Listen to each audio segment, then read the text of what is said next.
Howdy hello and welcome back to the channel. I usually talk about FragPunk on my podcast, which you can find in the description below, but today I wanted to make a more specific video that requires picture to fully explain. As I love playing FragPunk and I'm playing daily, I wanted to make a tips and tricks video to help both new and veteran players to improve their time with FragPunk. If you find this video useful, please subscribe as I do a variety of content on my channel. Jumping right in, we have tip number 1, ADS when using zip lines. Both horizontal and vertical zip lines will create a loud noise to alert your enemy of your location. However, if you ADS before or during attaching to a zip line, you will make no sound. The only change is that you move on a zip line slower. Here's what it sounds like without ADS.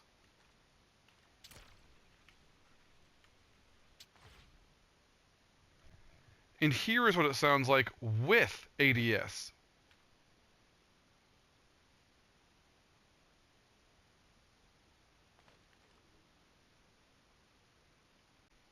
This is always worth the risk when you're trying to make a rotation without being noticed. So if you're not in a rush to secure or defend a site location, try this technique to sneak up on the enemy.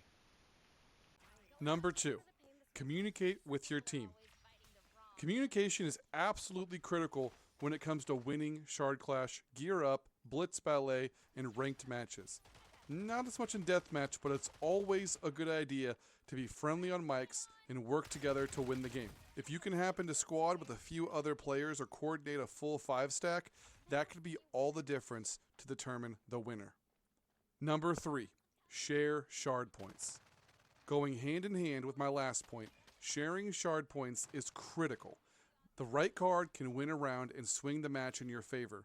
If you're not a spender, giving your shard points to another player might be the right move.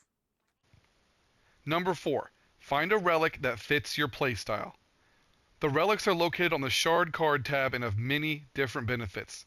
My favorite is Risky Ring, which allows a 10% boost in damage if only one shard card is selected. I like to save my shard points for an important swing round when a good card appears, so I usually buy a cheap single card in the first few rounds so I have a damage bonus. Learning the relics and understanding what best fits your playstyle will massively improve your gameplay experience, and ultimately, you'll have more fun when it helps you clutch rounds.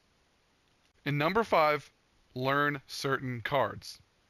Shard cards are a main draw for FragPunk and what separates it from other tactical shooters. And there are dozens of shard cards in the game, so I won't go through all of them, but I'll mention a few key cards to watch out for when you're playing.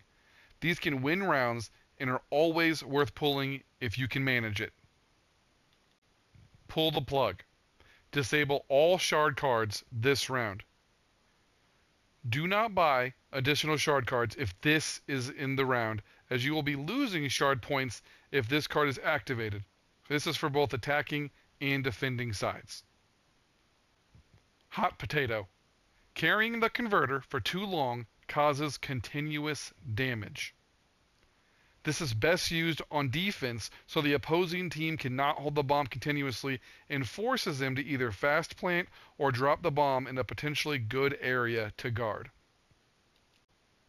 Freestyle placement. Attackers can plant the converter anywhere, but the converting time is plus 40 seconds. This is an excellent card choice when attacking because you have the ability to plant an event, side path, or even your own spawn, forcing the defenders to push in, giving you a great advantage. Quick Diffuse. Converter. Diffusing time minus 50%. This is excellent on defense when there are attackers that are keeping you away from the bomb. If you can successfully eliminate all enemies and don't have the required 7 seconds to defuse, this will be clutch. Dimensional travel.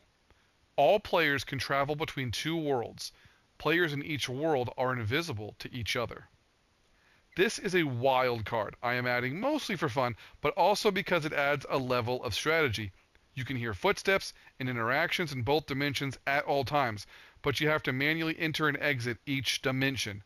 You must also match the dimension the attackers planted on to defuse. This is a great card for high skill plays. Vampire Knight. Gain Vampire Power. The power evolves after the team deals enough damage. This card buffs every player on the team with bonus HP and allows for a better chance at surviving gunfights or incoming damage from traps or skills. Use this with caution and responsibility. There is no reason to lose a round when this card is utilized. Quick Reload. Reloading time is greatly reduced. This card allows for instant reloads on guns. If the pair with this has accurate shots, the round will be over in 60 seconds or less. Stand up straight. Enemies can't crouch or slide. This card will keep the opposing team from crouching the entire time, allowing them to be seen over certain obstacles and keeping their footsteps from being silent, with the exception of them entering ADS. That's going to be 5 tips to help new players and veterans alike get better at FragPunk. The most important tip, though, is to always have fun. Nobody boots up the game to be miserable, so meet other players, coordinate rounds together, and have a great time. Thanks for watching, and leave a comment below with your favorite Lancer or tips that helped you improve. I'll catch you next time. Peace.